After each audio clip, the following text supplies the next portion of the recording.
Could you describe the taste of Pierre Le Tan?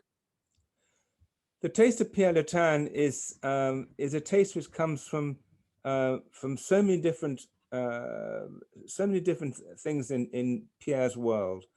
I think his first influence, we have to give recognition and admiration to his father, who was a Vietnamese painter called Le Faux, who arrived in Paris in the mid-1920s and met all the artists, including the artists who had come to France in the 1920s.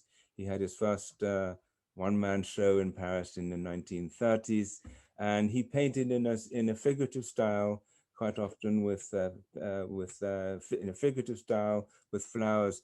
But what I see in those paintings is that certain color and palette, which seems to have transcended down into Pierre Le Tan's palette of colors, which is not quite identical, but there are affinities. These very light, so quite subtle tones of color and pigment.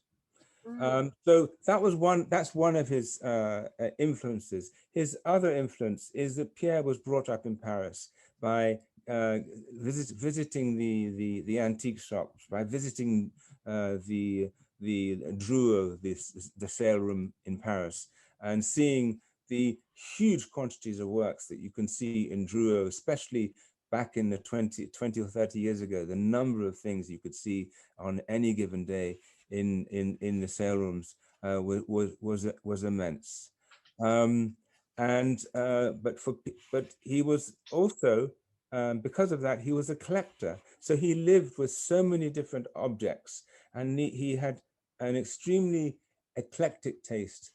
He had a very diverse passion for works from all civilizations, be it from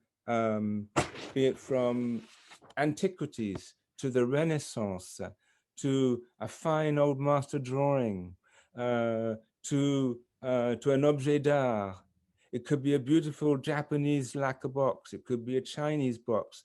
But it could be, of course, European.